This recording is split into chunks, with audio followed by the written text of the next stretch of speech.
Hello and good day to you. Recently in class we have been learning about antimicrobial drugs. Now, we did a lab a couple of weeks ago that was looking at disinfectants and antiseptics. So now we're going to specifically look at antimicrobial drugs. These are going to be things that you're going to either be taking into your body or possibly putting on your skin to try to fight a infection, which we know means really a disease. Now remember, with antimicrobial drugs, a microbe can be anything from a bacteria to a fungus or a protozoa, so not all of them are designed to kill bacteria. And when you hear the word antibiotic, in most cases it means it's a drug designed against a bacteria. So when the doctor says, I'm putting you on an antibiotic, that means he's treating a bacterial infection. Say you have a fungal infection, he would put you on an antifungal agent. Now also recall that the word antibiotic in microbiology means that it's a chemical produced from a microbe that inhibits another microbe. It doesn't mean a pill you take to kill a bacteria, even though that's how we use it in the real world. So what we're going to do today is we're going to look at some different antibiotics or antimicrobial drugs that you may be familiar with, you probably have, and to see how they work. Now, we did something similar to this with the disinfectants, where we put the disinfectant on a disc and then put it on the plate. So we're going to basically be doing the same procedure. Now remember, when looking at antibiotics or loosely I'm saying the word antibiotic, is they work generally in 3 or 4 different ways. The first is they're going to inhibit the cell wall synthesis of the bacteria, so they're going to inhibit the peptidoglycan formation. Other ones will inhibit will make the plasma membrane leaky. Other ones will inhibit the ribosome formation. Remember that the ribosomes of bacteria are a little bit different. The subunits are different, so we're able to target the actual polypeptide formation. Other ones might inhibit nucleic acids, and other ones might inhibit enzymatic reactions like the sulfa drugs. So we're going to look at a variety of those. So the antibiotics that you're using are going to try to cover a broad spectrum of the different modes of action that you would see. And what you're going to have is several different bacteria. You're going to have gram-positive, you're going to have gram-negative, you're going to have a acid-fast one, so you're going to be looking at the whole range of bacteria. And we're going to see how these particular drugs work on all the different types of organisms. So what you're going to have is, you will have, how many plates? I forget. Okay, so you're going to have 7 plates, 1 for each bacteria. In a larger class we might split it up, but our classes this semester are pretty small, so we're going to have each group do all 7 of them.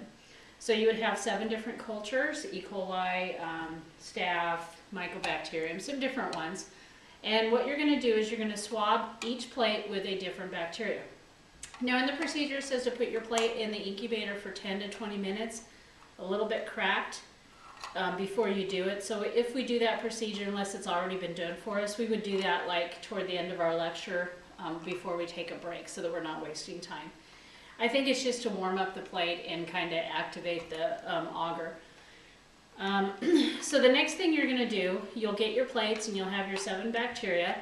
Now this time we're going to use a sterile swab instead of an inoculating loop, because we want to really cover the entire plate with the bacteria. We want that lawn of bacteria growing. We don't want any spaces. If you remember when we did it with the disinfectant, sometimes you had little streak marks and you could see where the streaks were. Cover it. Just cover it, cover it, cover it with the bacteria. Now keep in mind, I don't have any bacteria here for real. This is all just pretend, so I'm not wearing my universal precaution stuff. You would have your gloves and goggles and everything present. The other thing you would have is your Bunsen burner. Okay, so what you're going to do when you're ready is you'll have all 7 plates labeled with the different bacteria. You don't label them with the antibiotic because the disc itself has a little number and letter on it that tells you what it is. So the antibiotic, of course, will be in a broth tube like it normally is. And you're going to take the sterile pipette. You're going to use this invisible Bunsen burner that I have right here, mainly because it's still back there and I'm not going to go get it. And you would flame the loop like you always do. You're not going to flame the swab, of course. And flame the loop. And then, like I said before, you're going to slather the plates. You go one way, turn it, go another way. Don't let it touch your hand like I just did. Okay? And you really, really, really, really, really want to cover the entire plate. And then you're just going to set that to the side for 5 minutes. This would have bacteria on it. Of course, mine doesn't, but yours would. So it would go in that biohazard bag, or it would go in the bleach container. So you will do all 7 plates with your particular bacteria. And then for the discs, you're going to have 7 of them. So putting the 7 of them on the plate takes a little bit of skill, I guess. In the lab manual, it says to use this dispenser. We don't have one of those. We have the little individual guys and the individual dispensers. So for these, on the this is the antibiotic discs, and this is the dispenser. And you clip the discs into the dispenser. There's a little lip here for the edge of the dispenser. And then what you have to do when you're ready, so once again, not until you're ready, and you want to kind of push down on it as you're pushing it. And see how I push it, the little disc is starting to come out. If you don't push down on the top, it's up too high and it won't push the disc out. So then you want to let it drop down onto the plate. And you can kind of see it right there. What happens is, these little guys, sometimes you have them shoot across the room and all different things, or 2 or 3 come out at once. Just do your best to get all 6 on the plate as far away from each other as possible. So you could put like 5 around the edges and then 1 in the middle. So you don't want them right next to each other, because the zones of inhibition will start to merge together. You want to be able to measure the zone.